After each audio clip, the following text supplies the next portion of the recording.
Hey, what's up, everybody? Welcome to another episode of Shape the Podcast. You all know me. I shouldn't even say who I am, but for those of you who are new to the podcast and never watched it, I'm Kyle Waller. I'm your host. Um, you know, it's been a slow week for me. Hasn't really been eventful, so I really don't have much to say along that front.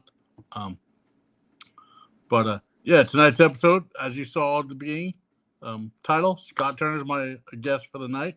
He's going to come on here and talk about his life, outside of the bearding world, because a lot of people that watch my podcast uh, know who Scott is inside the bearding community, but a lot of people don't know who Scott is outside of the bearding world. So that's gonna be great to talk to him.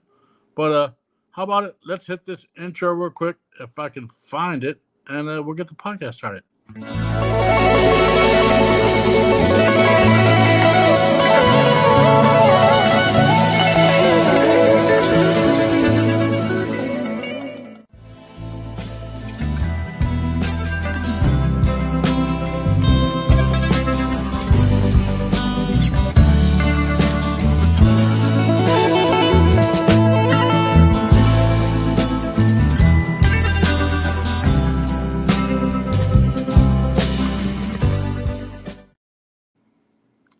Welcome back. Again, big thanks to lovely Jake State Farm Johnson. Big thanks to him for the intro.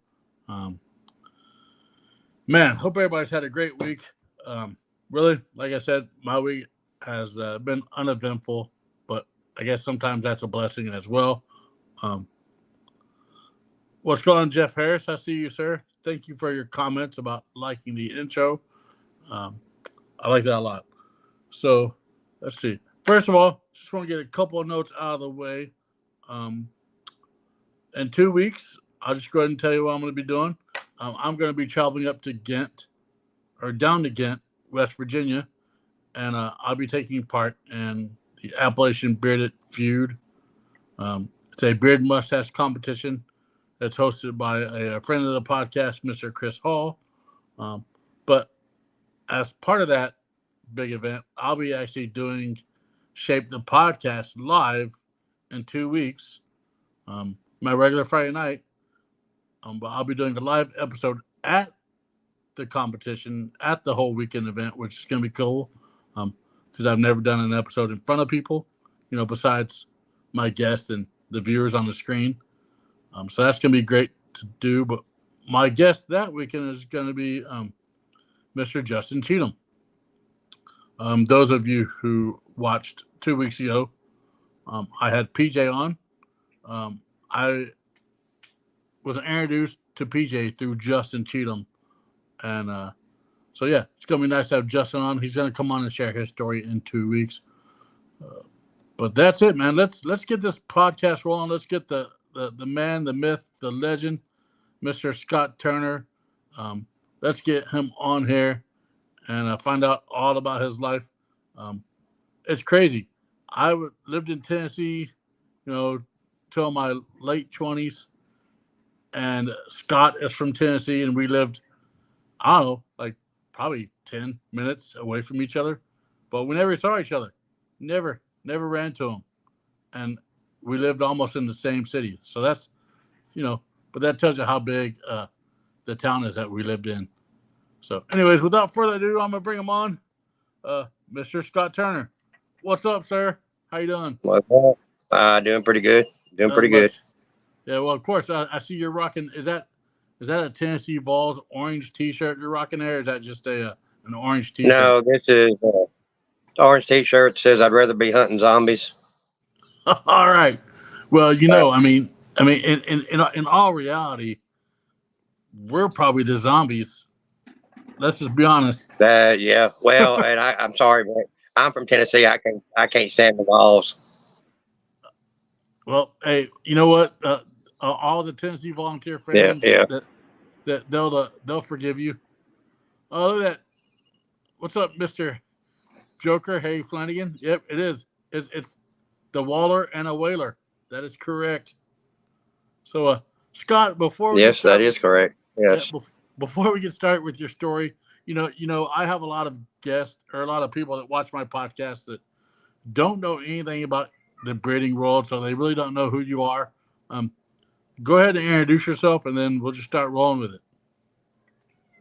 My name's Scott Turner. I'm the captain of Beard Mob, Tennessee.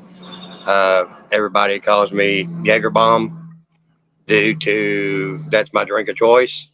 So whenever we're at a beard comp or out and about, usually there's some Jaeger and some Red Bull in my hand at some point throughout the night. That's a safe bet. And if you really want, I can attest yeah, to that bet too. yes. So just come up and give me a Jaeger Bomb, and we'll be friends for life. Yeah. So, So you approached me. I don't know. It's been about a month now because we kept on having to reschedule because my idiot brain doesn't like to use my calendar on my phone. And you approached me about coming on to the podcast and to share your story. I don't know much about your story. The only part of your life that I know is really the breeding part. But let's just start, man. Like, tell us all about, the trials and tribulations of Scott Turner.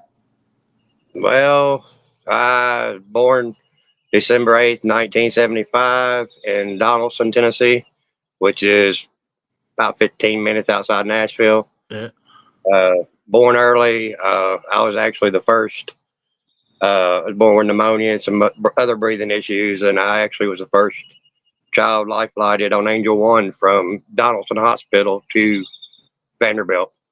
So I guess at that point in time, my uncle played football for Vandy and all that. So I guess I come in this world as going to Vandy. So All right. I bleed black and gold literally from the day I was born, I guess you could say. Wait, hold on a moment. Jeff thought you were older than him.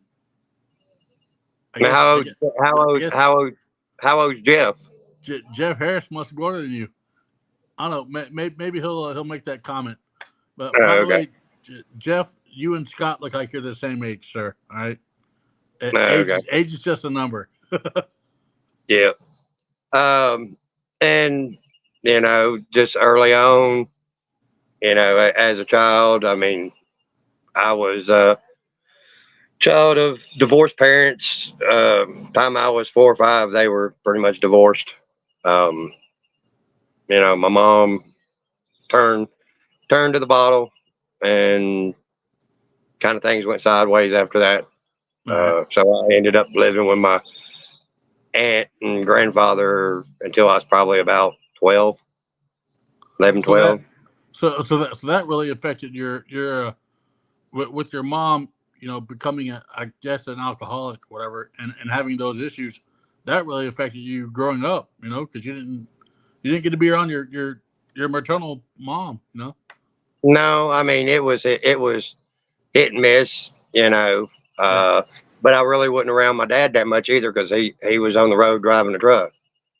So that's one reason why I stayed with my aunt and grandfather. They pretty much raised me. Yeah.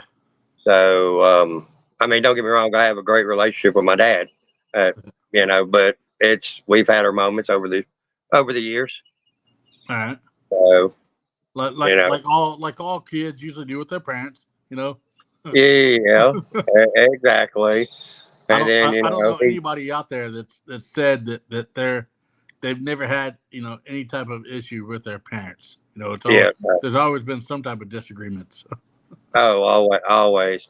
And then he got remarried and still married to the same woman today. And at the time, I thought, all right, cool. My dad's like, well, you can move in with me. Leave my grandparents' house. And then, by the way, here's your new stepmom. Wow. Yeah. So to say that didn't go over too. So to say me and my stepmom have been at battles over the years, that would be an understatement. Yeah. That would be an understatement. So, but and then plus with my grandparent, grandfather and aunt growing up on a horse farm, so it was I wouldn't trade that. I wouldn't trade being out on the farm which technically was in Antioch, which you wouldn't think Antioch. You know Antioch, Yeah, or I call it Lower LA now. But that's where our family cemetery is that dates back to the early 1700s. yeah. You would So like even back when I lived there, Antioch really wasn't the farming type of place. yeah, yeah. Right off Pettis Road and Blue Hole Road, right off on the other side of what used to be Hickory Hollow Mall. Yep. So yeah, but we just had cattle, had more horses than anything. Yeah. That was my grandfather's thing, that he enjoyed horses, and kind of always enjoyed being around horses. Some people are scared to death of them, but if you're scared of them, they're going to be scared of you. Yeah. Same way with any kind of pet you have. If you're scared of them, they're going to sense that. Yeah. So, but by the way, Jeff is 52. By the way, he just said he made a comment. He's 52 years old. So yes, you are slightly older than Jeff Harris. So he's already got his AARP membership. Is that right? Yeah. I've already started getting things in the mail, and I'm like, I hadn't hit 50 yet. So don't worry, it'll come. They tried to give me at Golden Corral the other day. They tried to give me a senior's discount. I mean, did you take it? No, I didn't. I wouldn't. I ain't 50, so I didn't take it. But of course, at the time, Billy's just dying laughing. I'm like, no, But by the way, Mr. Jeff Harris said that he did get his AARP card already. He said he got it last year. So I guess he's once anyway. Back to the raising up. So yeah, that'd be pretty fun. Being a part of the whole farm thing, living on the dealing with cattle and horses. Yep. And then when I turned 17, 18, how you turn 18, you think you know everything. Yep. So I decided to move out. Moved in with my aunt. That lasted for a little bit, and then I decided I was going to join the carnival. All right. So I was a carny for probably about 2 years. So somehow, some way, I could actually see you being a carny. I can actually see you out there harassing people to play those games. No, I actually operated and set up the Gravitron and the Ring of Fire. Oh, nice. I actually operated the rides. Yeah. So how was that? Being on the road, traveling from town to town, being a carnival operator. To be honest with you, at the end of the night, once everything was said and done, it was let's just say it was a purple haze between then and the next day. We'll leave it at that. a lot of illicit drugs, I'm sure, and a lot of drinking. Well, a lot of pot. And back then, I really didn't drink. I really didn't drink back then. I mean, I have the occasional beer, but back then, pot was my thing. That was drinking. That was the way to relax the crazy day and the crazy nights of dealing with people. Yeah, and I'll never forget one night. We were down in Alabama, and I had the munchies, going to the gas station across from where the carnival was set up, and was going to go get something to eat, get a pack of cigarettes. That's when I learned that at that time, you had to be 19 to buy cigarettes in Alabama. Yeah. And at that time I was still 18. I'm like, so I had to have one of the guys go back and buy me my damn cigarettes. I'm like, are you freaking kidding me? So that should have been like a red flag right there. Maybe I shouldn't smoke these things. I wish that was the case. I mean, this day, it's better than most stuff that's out there these days. Yeah. Well, yeah, because considering I started smoking, I think I started smoking cigarettes when I was probably about 12, 13. Yeah, I mean, well, and that's the thing. Back then, me and my two cousins living with my aunt and grandfather, go out, leave the house, and don't come back till the street lights come on. Yeah. We go out and do whatever the hell we wanted to do, no question. I mean, hell, they had a TV commercial come on at 10 o'clock. So, do you know where your kids are at?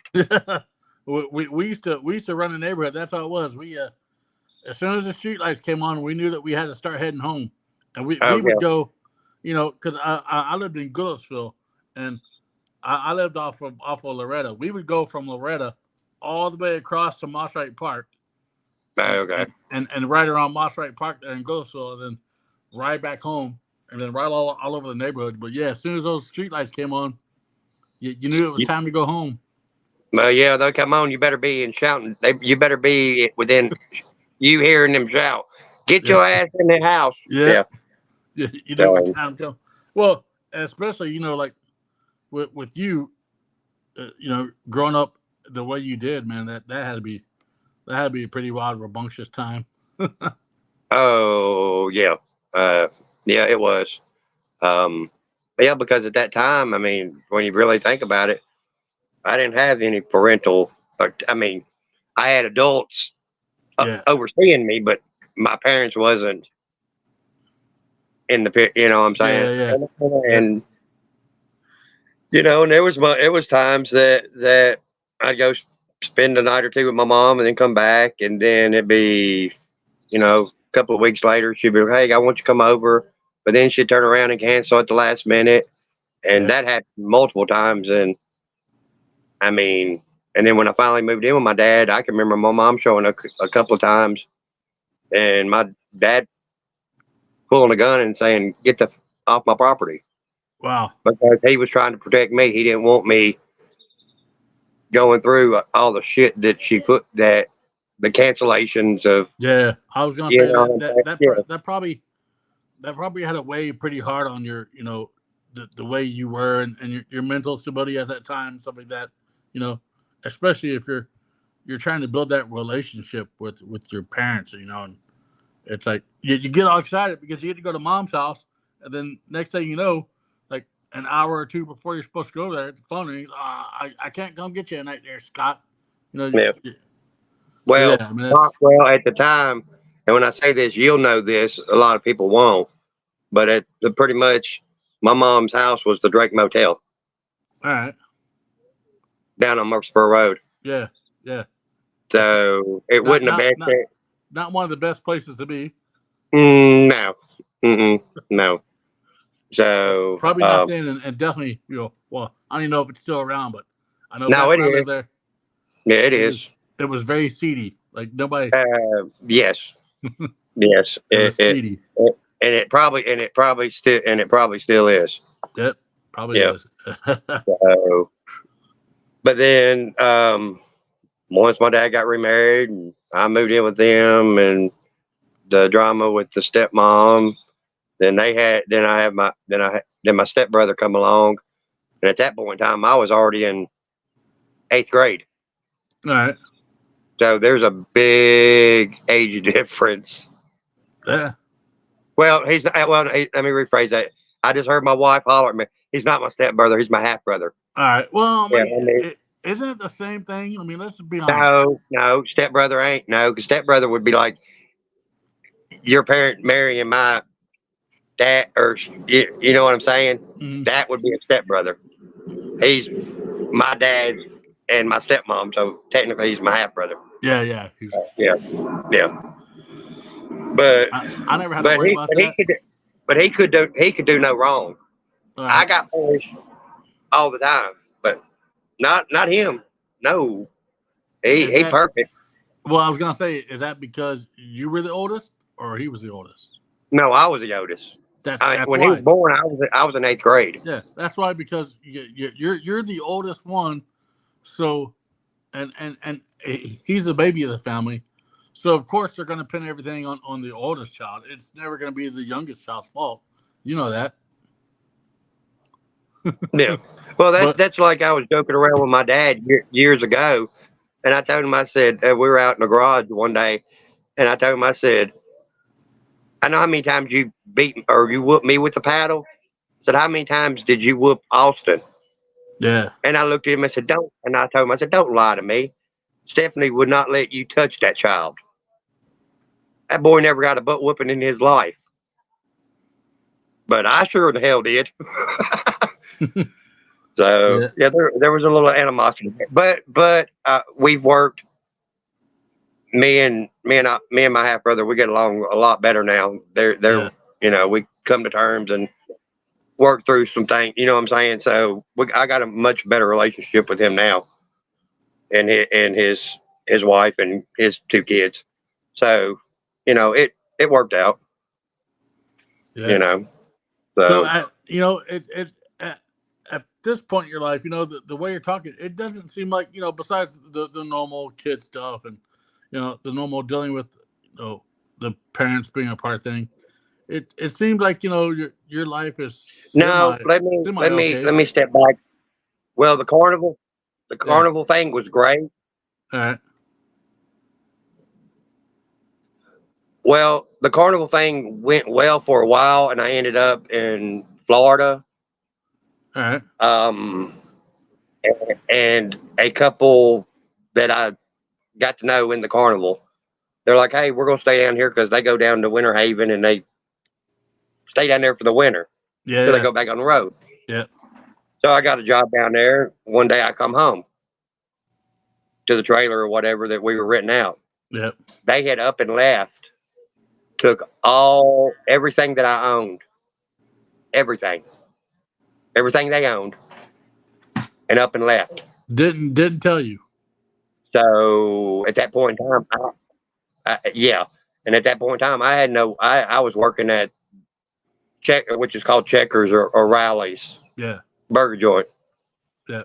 So there for a couple of months, I worked there and lived, and the manager let me sleep behind the damn dumpster until I got finally had enough and picked up the phone and called my dad and asked him for enough money to get a bus ticket and come back home. And that was probably one of the hardest things I've ever had to do, is pick up the phone and talk to my dad and say you were right. Yeah, because it's hard for us to listen to our parents, and B, it's hard for us to even ask for help. You know, so like when they left, they didn't say anything to you. You couldn't like. Did they lock the doors like where you couldn't get in? No, they left the trailer unlocked. They just gutted it and up and left. Gone. All within a day. I was at work. Yeah, I was at work, and I literally came back to nothing. I mean, my clothes. I mean, when I say nothing, they literally took everything. Every single possession. That sucks, dude. Yeah. I would have broke down. You know, I mean, having to deal with that, especially when you had no idea, you know, and nor was it in your control or your power. I would have lost it. I would have. Did you have like a way of contacting them, or did you not have a phone back then? Did you try to call them and be like, "Hey, where you at? Like, where's all my stuff at?" You know, honestly, I don't even know. I don't remember. I don't think they had a cell phone, but honestly, I couldn't tell you if the names that I knew them as were really their names. That's true. Yeah. You know, in the carnival industry, that everybody has a nickname or something that they go by. So yeah. So shoot, man. So So you were like, how long did you say? A couple months or a couple weeks that you were homeless at that time? Yeah. No, it was about 3 or 4 months. Living behind the dumpster. Yeah, So, I mean, when it rained, you're screwed. Yeah. Ugh, that sucks, man. Well, when it rained, the only upside to that was the manager at the time that was over the Checkers.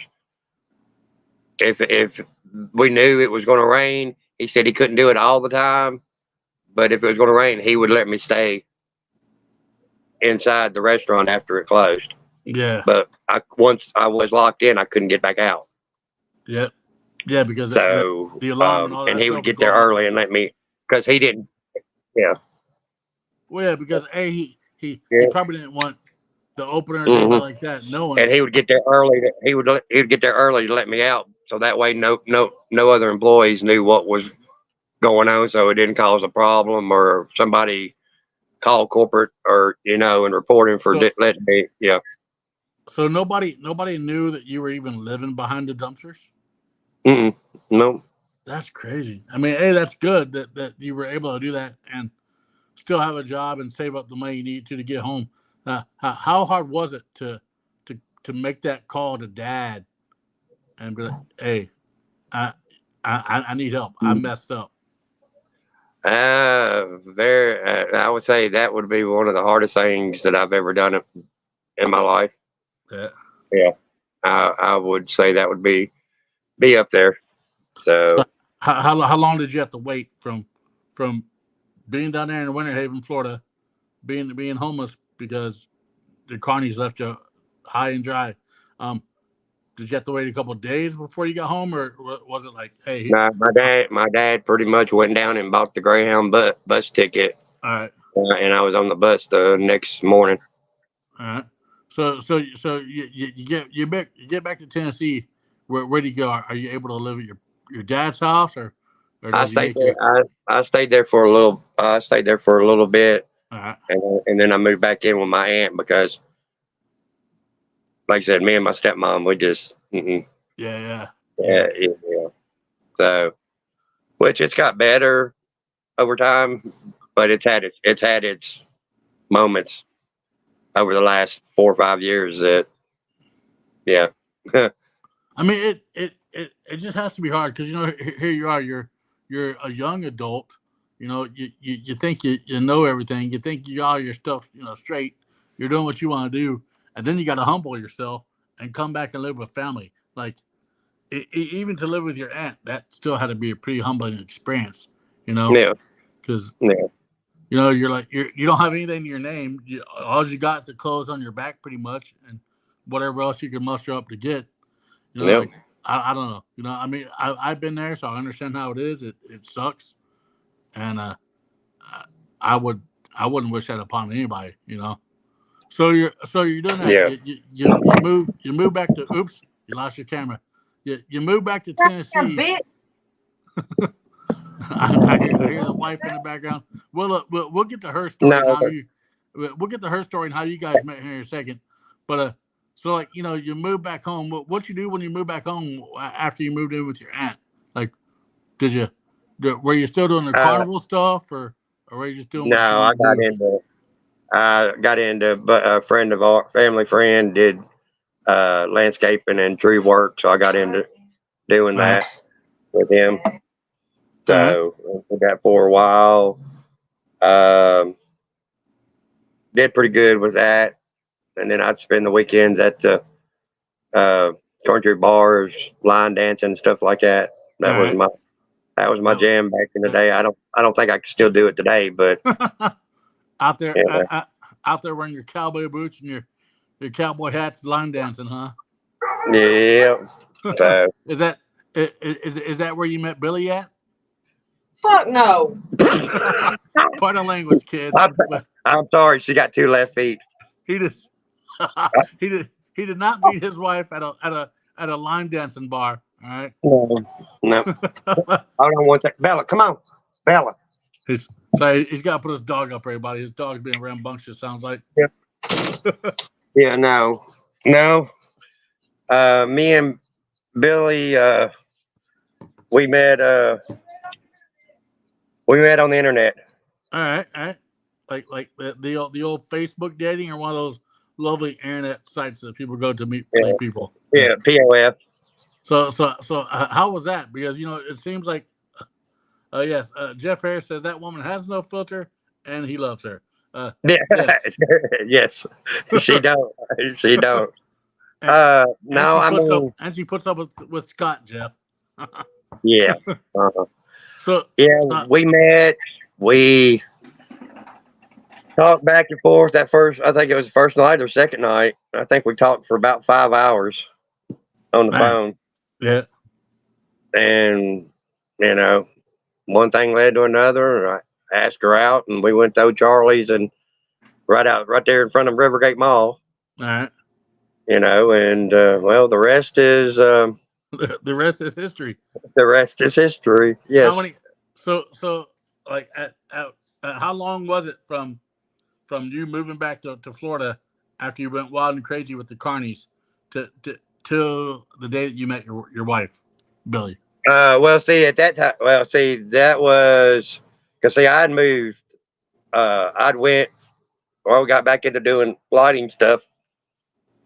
Then I moved to Yeah. Chicago for 2 years. All Then I right. got transferred back down to Florida. So I stayed. I lived on Treasure Island for 8 years, and then I moved back here in 2016, and we met November of 2016. And that was and you were working for a lighting company during all this stuff, Yeah, doing lighting maintenance, signs, neon, stuff like which that. is which What is I what still do. which is what you do now. By the way, those of you Yeah. who don't know, if you're down in Nashville, you have probably seen him at some site on a boom, especially the Opry Mills area, fixing some Yeah. type of neon or some type of lighting for him. Yeah. Scott is a lighting extraordinaire. So you meet old Billy there, and so like, well, how did that all go? But you get married.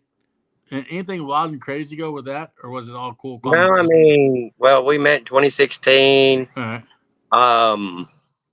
One thing that she, till I knew it was going to work and last, she didn't meet my kids. I didn't let her meet my kids until a year after we've been together.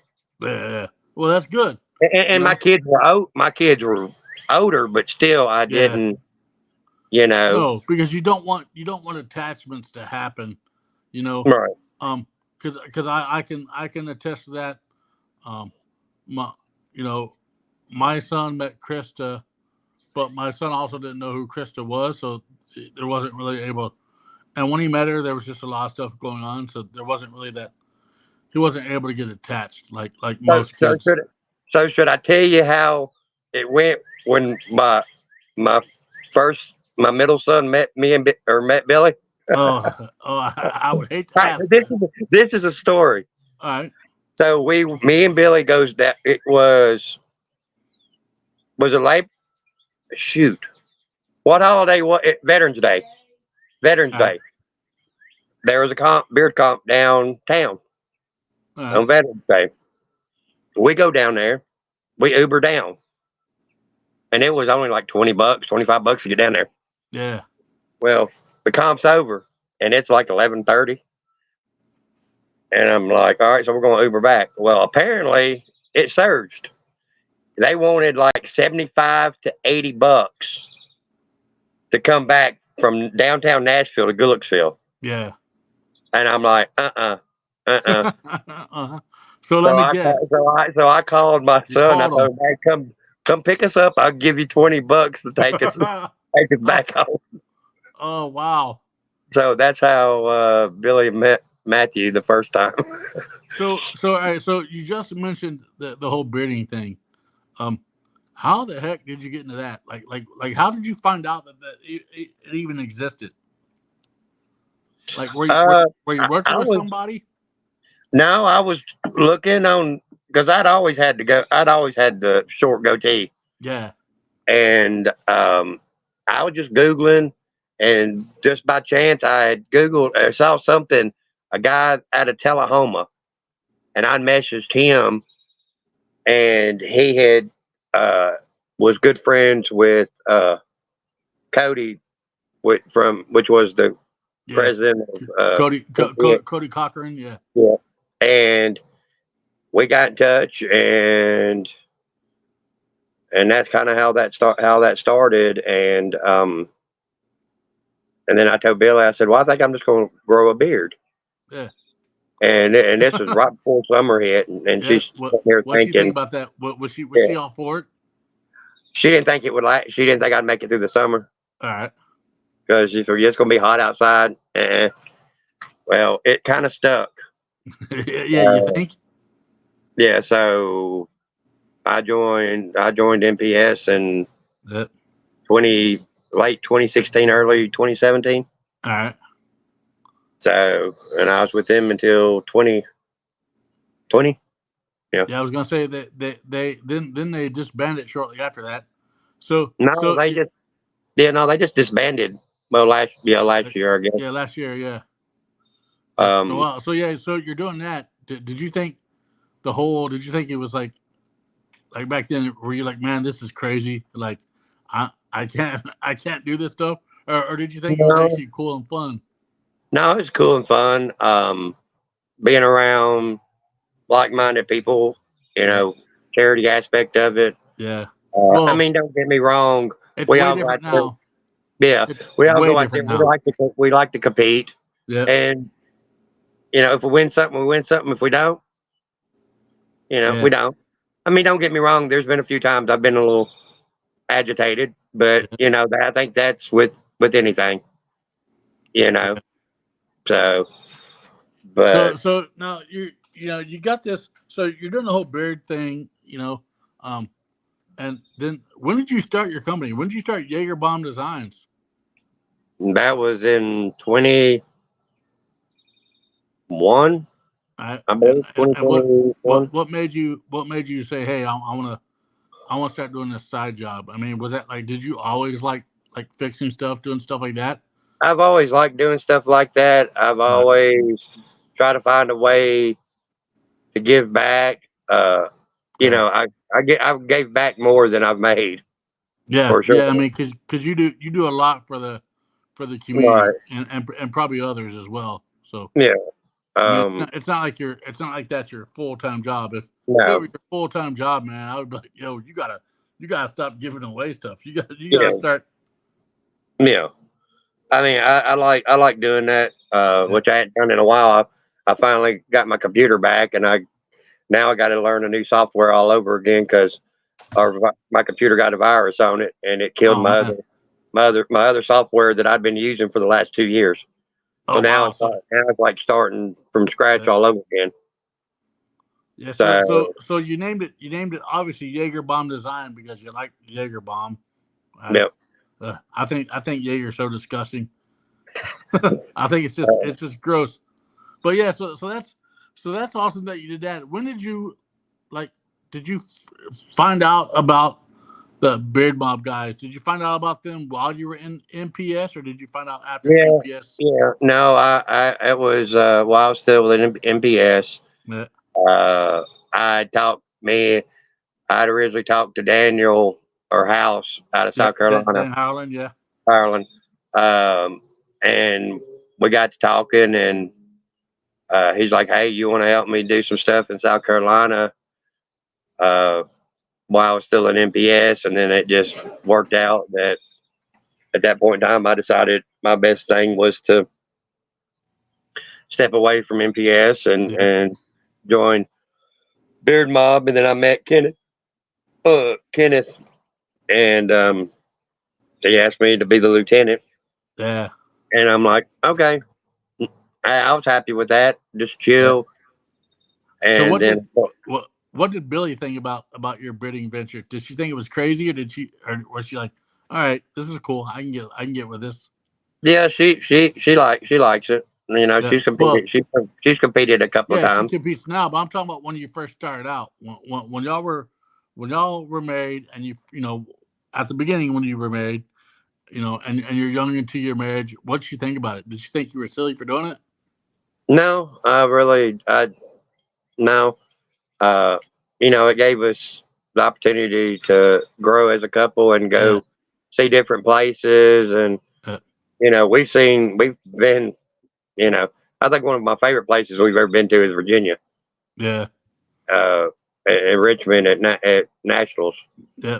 All right. I tell you, If that's Nationals or Great American, I don't know. Yeah, it's amazing when you can find something that both people enjoy doing together. Because that you got to put up with all the craziness that goes on with those things, you know, like it's very like to do a beard competition or to even compete in one, it it can get a little bit crazy, you know. Yeah, Because and it can get crazy, and you never know what you're going to see at a no, beer cup.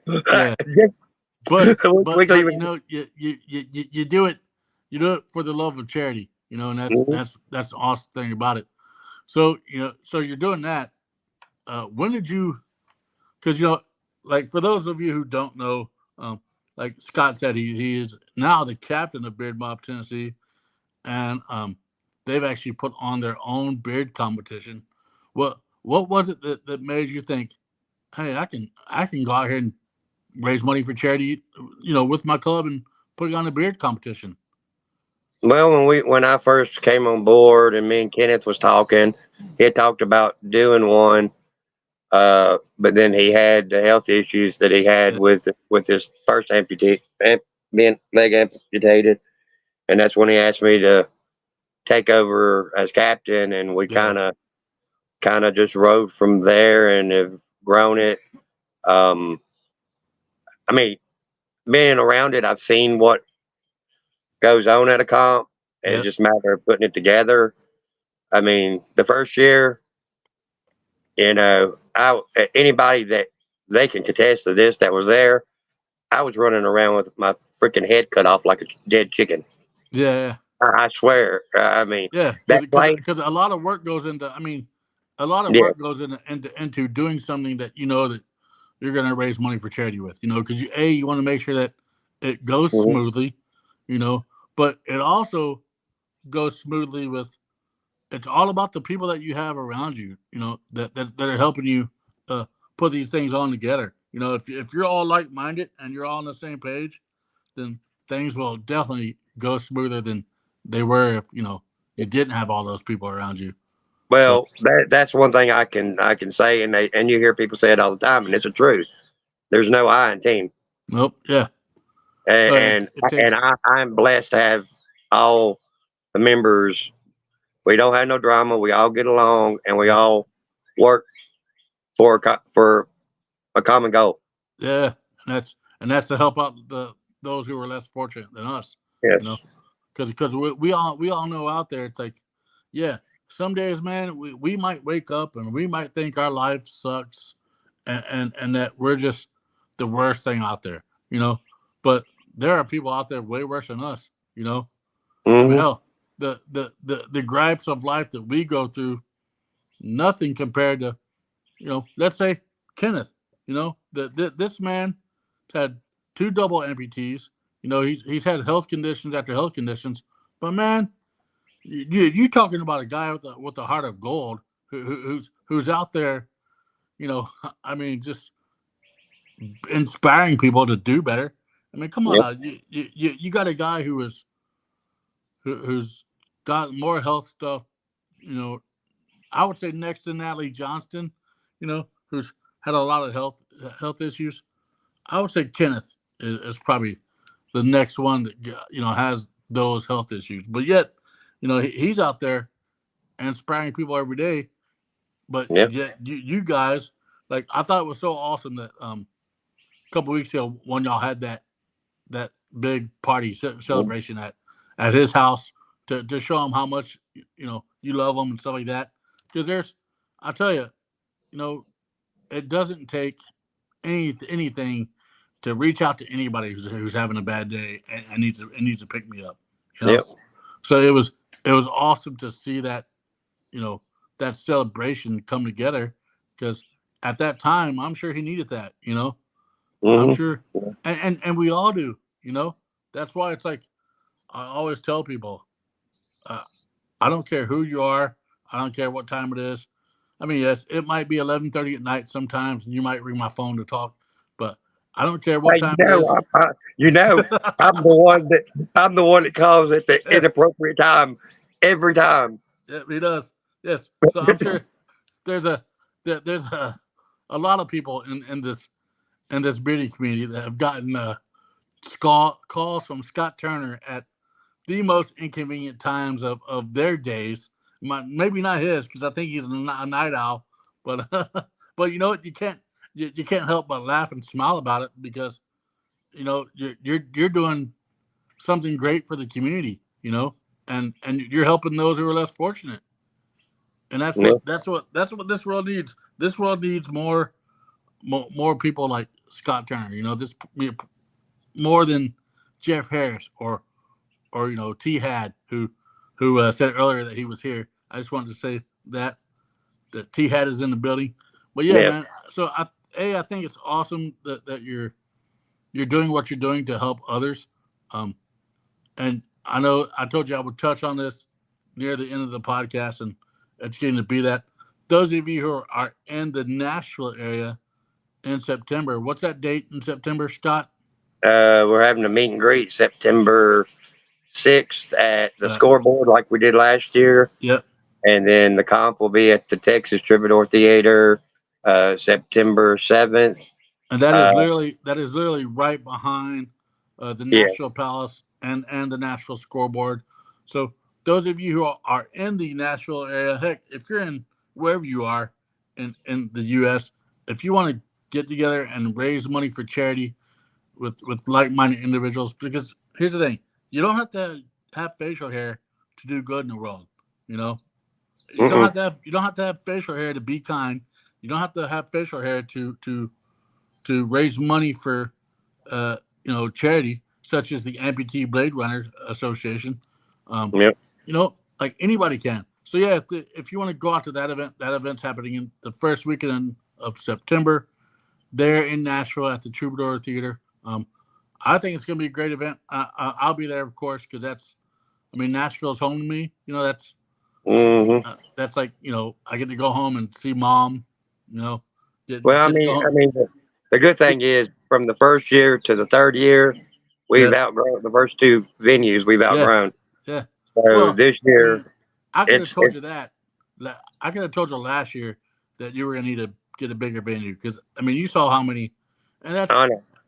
and here's the thing, it's I've been to beer competitions that have been small, but I've been to beer competitions that are big, and you know, but my thing is, as long as people are there, they're all like minded, they're all doing one thing. The common goal is to help people who are less fortunate than us. You know, I mean, to me, money's just a number. You know, it Mhm. doesn't matter. You know, but to bring joy and to bring happiness to somebody's face who who might need it. You know, um, nothing can amount to that. You know, there's nothing in this world that can amount to that. This is where by this is what the 17th of the month. Yeah, Yep, 7th. yep. By It is the end May of this 17th. month, yeah. By the end of this month, we have 29 patches left Yeah, for so I was gonna band. say, yeah, with that. So, those of you you've heard us talk about Bam Bam. Um, he's a member of Beard Mob Tennessee. He's you know he's going through a rough patch in his life with health, but Scott Turner and who else has helped you design that? Uh, Shooter That's Tony came up with the Johnson. idea. Yep. Johnny Rodriguez House had some stuff to do with it, Uh, and so it's a collaboration with everybody. yep. Uh, uh, Ron Rice, he actually paid for the patches Uh, himself, uh, so all the proceeds are going directly. So there's no money being taken for the yep. patch cost. Yeah. So everything, and then I paid for the stickers. So everything is going 100% to BAM. Yep. So yeah, So if anybody on here wants to get one of those patch sticker combinations, just reach out to Scott Turner. I can also I'll post a link on the Shape the Podcast page because you know it's all about helping out somebody who's going through that hard time and who needs the support from the community. You know, and that's the Shape the Podcast. We are a community. You know, we're a community of people who are there to let others know that no matter what we're going through in life, they if you still they still matter. right, You know.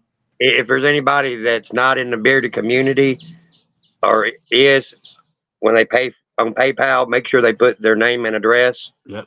If it's somebody that's not in the beard community, if they don't do that, then I may not have no way to send anything out to them unless I find them on, or search them on Facebook.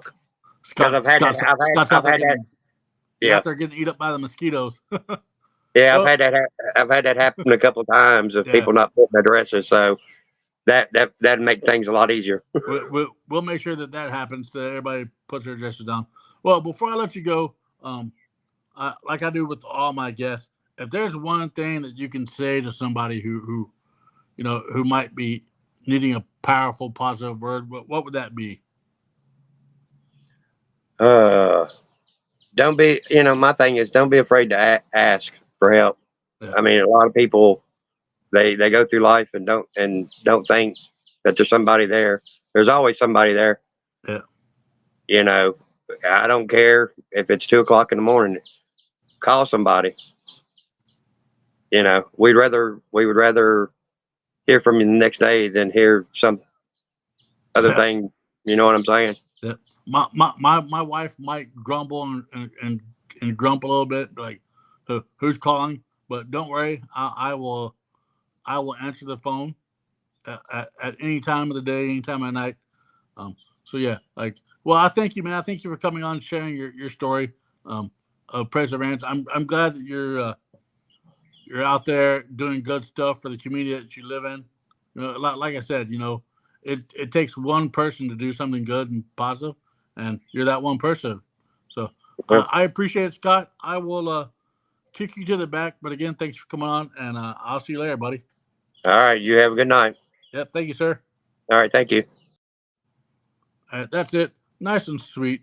Thank you all for joining in tonight. I know I'm cutting a little early, but what can you say? I hope you all have a great weekend.